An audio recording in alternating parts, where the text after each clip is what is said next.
Hello दोस्तों, आप सभी का हमारे यूट्यूब चैनल डीके पाठशाला में स्वागत है।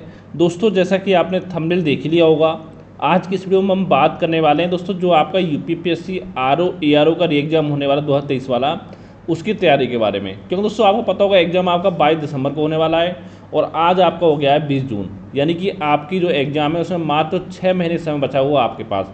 अब देख दोस्तों, आपको 6 महीने ज़्यादा लग रहा होगा, लेकिन आपको पता होगा कि जब आपका एग्ज़ाम हुआ था 11 फरवरी को, उसके बाद अभी तक आपने कितनी पढ़ाई कर ली है। ठीक है, यानी कि 4 महीने को आपके हो चुके हैं जो आपका एग्ज़ाम को हो, लेकिन उसके बाद आप सोच सकते हो कि 4 महीने कितनी पढ़ाई आपने कर ली है। इस तरह दोस्तों ये 6 महीने जो कब निकल जाएंगे आपको पता भी नहीं चलेगा। तो दोस्तों हम बात करने वाले क्या स्मार्ट रणनीति आपकी होनी चाहिए जिससे कि जो आपका एग्ज़ाम है वो आपका क्लियर हो जाए। क्यों दोस्तों, आपने देखा होगा देखिए, या तो आप इंडियन चाहे आप केंद्र सरकार देख लो, चाहे आप यूपी सरकार या किसी राज्य में आप देख लो, या तो आपकी वैकेंसी निकलती नहीं है। अगर कोई वैकेंसी आपके निकल भी जाती है तो लगातार पेपर आपके आउट होते हैं। ठीक है, अब आपने देखा होगा 2024 में अगर एक यूपीएससी के एग्ज़ाम को छोड़ दिया जाए, चाहे तो आपका यूपी हो, बिहार हो, कहीं भी एक भी एग्ज़ाम ऐसा नहीं है जो आपका आउट ना हुआ हो। चाहे आपका आरओ का हो, यूपी कांस्टेबल का हो, ठीक है, सीटेट का हो, आपका नीट का हो, यूजीसी नेट का हो, यानी लगभग सारे एग्जाम जो आपके वो आपके केंद्र रद्द हो रहे हैं क्योंकि उसमें धांधली आपकी हो रही है। तो दोस्तों देखिए, आपने इतना कहना चाहूँगा तो जो चीज़ आपके हाथ में पढ़ाई करना, पढ़ाई करते रहिए। और दोस्तों जिस भी एग्जाम में आपको बैठने का मौका मिले उसमें आपका पूरा 100% अपना दीजिए, यानी जिस भी एग्जाम बैठने का आपको मौका मिले उसी में आपका जॉब यानी यानी कि आपका सिलेक्शन उसमें हो जाए। और दोस्तों बात करें आर ओ आर ओ, दोस्तों इसमें आपकी सैलरी भी बहुत अच्छी खासी आपकी है, तो अच्छा मौका आपके पास है तैयारी करने के लिए।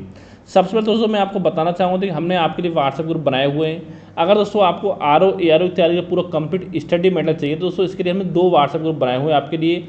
एक दोस्तों बना हुआ हमारा जीएस और हिंदी के स्टडी मटेरियल को लेकर के, यानी कि उस ग्रुप में आपको जीएस और हिंदी का जो पूरा कंप्लीट स्टडी मटेरियल है वो आपको मिलेगा, चाहे आपका प्री एग्जाम हो चाहे आपका मेंस एग्जाम हो, दोनों के लिए। ठीक है, जैसे पत्र लिखना आते हैं मेंस में, आपकी प्रश्न शब्दावली आपकी आती है, कंप्यूटर वगैरह, इन सब के नोट्स आपको मिलेंगे। और दोस्तों इस ग्रुप की जो फीस है हमारी वो मात्र आपके लिए 200 रुपये रखी गई है। और दोस्तों इतना मैं गारंटी से कह सकता हूँ कि कोई भी आपको जीएस हिंदी की कंप्लीट तैयारी आपको 1000 रुपये से कम में आपको नहीं कराएगा। ठीक है, और दोस्तों दूसरा ग्रुप की बात की जाए दोस्तों, वो ग्रुप बना हुआ है आपके लिए निबंध लेखन के लिए, जहाँ पर लगभग 40 निबंध के नोट्स मैं आपको प्रोवाइड कराऊंगा यानी कि हैंड रिटन में। ठीक है, और साथ में जो आपकी कॉपी है उनका मूल्यांकन भी आपका किया जाएगा। ठीक है, और इस ग्रुप की जो फीस है वो हमारे 300 रुपये रखी गई, यानी दोनों ग्रुपों को मिलाकर फीस बनती है आपकी 500 रुपये। लेकिन दोस्तों अगर आप हमारे दोनों ग्रुपों में ऐड होते हो तो आपको 100 रुपये का डिस्काउंट मिल जाएगा, यानी कि 400 रुपये में आपको हमारे दोनों ग्रुपों में आपको ऐड कर दिया जाएगा। डिस्काउंट मिल जाएगा आपको 100 रुपीज़ का। अब दोस्तों बात आती है कि आपको ग्रुप में जुड़ना कैसे है।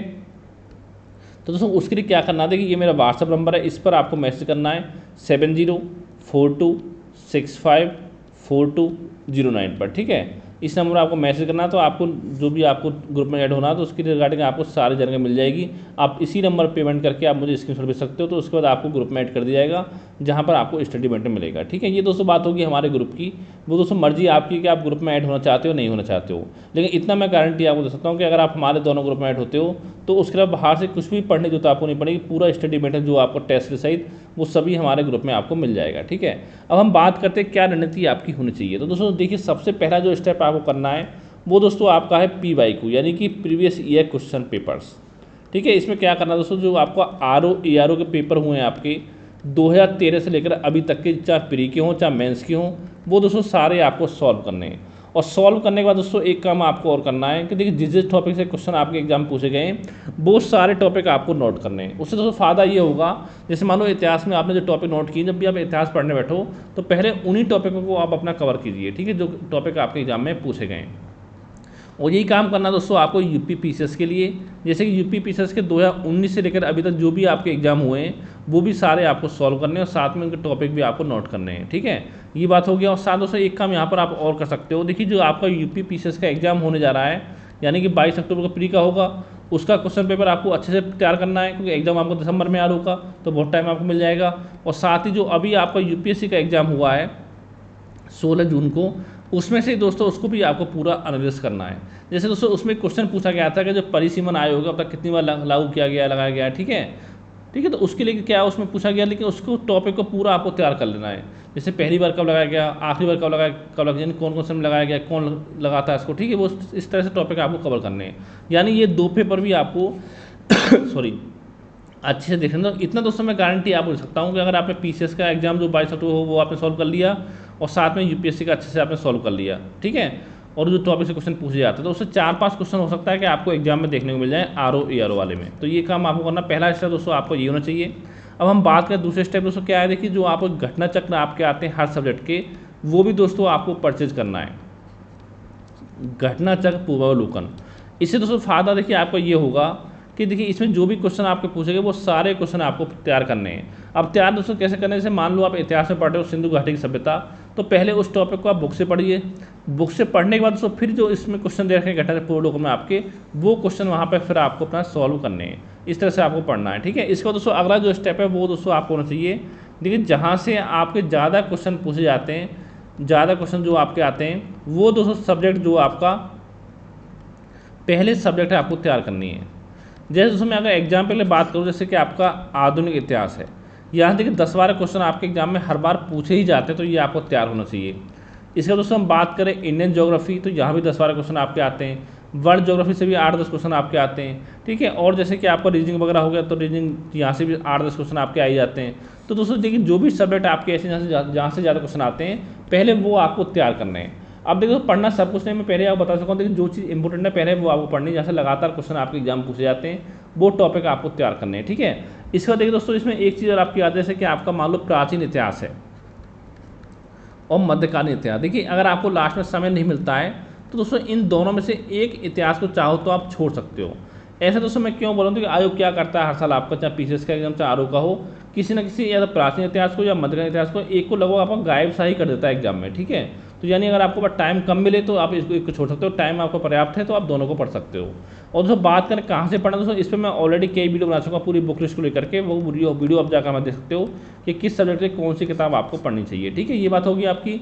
और इसके अलावा दोस्तों जैसे कि आपका भौतिक विज्ञान आता है और रसायन विज्ञान आता है, तो इसमें से भी एक जो विज्ञान है वो आपका लगभग गायब ही हो जाता है, तो इसमें से चाहो तो एक किसी विज्ञान को आप छोड़ सकते हो, वैसे दोनों ही आपके आसान है, ठीक है।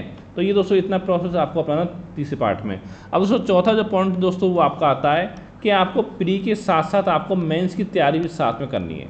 ऐसा दोस्तों मैं क्यों बोल रहा हूँ कि पिछली बार जो 11 फरवरी को आपका एग्जाम हुआ था, उस समय मेंस के लिए आपको 5.5 महीने का समय मिला, जो कि आपके लिए मोर देन सफिशिएंट था। लेकिन इस बार इतना समय नहीं मिलेगा, पूरी संभावना है कि जो आपका मेंस का एग्जाम है वो आपका मार्च में हो जाएगा, यानी हो सकता है 2.5-3 महीने का समय ही आपको मुश्किल से मिले, ठीक है। अगर मार्च के स्टार्टिंग में हो तो आपको समय और कम मिलेगा, तो यानी कि अच्छा खासा दोस्तों टाइम आपको प्री के लिए मिल रहा है, तो उसमें मेंस के लिए पढ़ जाओ। मेंस के किस तरह से पढ़ना है आपको, एक तो दोस्तों देखिए जो आपका निबंध है वो आपको लगातार पढ़ते चलना है, यानी कि आप कोशिश करनी है कि एक सप्ताह में आपको एक निबंध आपको लिखना है। देखिए अगर आप मान लो UPSC या PCS की तैयारी नहीं करते हो तो दोस्तों निबंध में बहुत ज़्यादा प्रॉब्लम होती है बच्चों को लिखने में, समझ में नहीं आता कहाँ से लिखें। तो दोस्तों मैं पहले ही बोल चुका हूँ कि हमने जो ग्रुप बनाया हुआ, अगर आप हमारे ग्रुप में ऐड होते हो तो वहाँ पर सब कुछ आपको बताया जाए किस तरह से निबंध लिखना है, क्या क्या आपको गलती नहीं करनी है, ठीक है। उस ग्रुप में आप चाहो तो ऐड हो सकते हो, ठीक है। पहला पॉइंट दोस्तों ये हो गया कि आपको निबंध एक सप्ताह में एक निबंध लिखना है, यानी अभी 6 महीने आपके पास एग्जाम चलो, मान लो 1 महीने पहले एग्जाम से आप निबंध लिखना छोड़ भी दोगे तो भी 5 महीने में कम से कम 20-22 जो निबंध है वो आपको तैयार हो जाना चाहिए, ठीक है। और बाकी के 8-10 है जो आप प्री एग्जाम के बाद तैयार करते हो, यानी कि अगर आप 30-35 जो निबंध है इंपोर्टेंट वो तैयार कर लेते हो तो उसी में से हर पार्ट में लगभग एक ही निबंध आपको एग्जाम में देखने को मिल सकता है, ठीक है। और दोस्तों दूसरा देखिए आपका जैसे कि आपका हिंदी जो आती है मेंस इसमें प्रशासक शब्दावली आपकी आती है, ठीक है, ये आपको तैयार करनी है। कंप्यूटर है और मुहावरे वगैरह आपके हो गए, तो दोस्तों कम से कम कोशिश करिए कि ये 3 टॉपिक जो आपके ये कम से कम आपका प्री एग्जाम तक तैयार हो जाना चाहिए, प्रशासन शब्दावली, कंप्यूटर, मुहावरे। अब देखिए तो बचेगा क्या, इसका 3 टॉपिक आपके और बचेंगे। एक बचेगा पत्र लेखन, तो इसको चाहो प्री के बाद तैयार कर सकते हो, वैसे इसके नोट जो मैंने ग्रुप में प्रोवाइड करा दिए आप लोगों को जो ग्रुप में हमारे साथ जुड़े हुए हैं, ठीक है। पत्र लेखन हो गया। और दोस्तों एक आपका आता है पत्र का सारणी रूप, और एक दोस्तों आपका आता है गद्यांश। अब गद्यांश में क्या करना है, यहाँ पर जितनी प्रैक्टिस का आप करोगे उतना आपके लिए अच्छा है। तो ये तीन टॉपिक जो ये आपके प्री के बाद भी तैयार हो सकते हैं, बाकी तीनों जो आपको अभी तैयार करने हैं प्री से पहले। और साथ में दोस्तों जो आपके प्री और मेंस में GS में हिंदी आती है, यानी कि जो 6 टॉपिक आपके प्री में हिंदी के आते हैं उसमें पर्यायवाची मेंस में नहीं आता है, ये दोनों सब्जेक्ट आपको इस तरह से तैयार करनी है कि प्री के साथ साथ जो आपका मेंस का GS और हिंदी है वो भी आपका तैयार हो जाए। अब ये नहीं कि प्री के लिए पढ़ रहे हो बाद में मेंस के पढ़ेंगे, ऐसा नहीं है।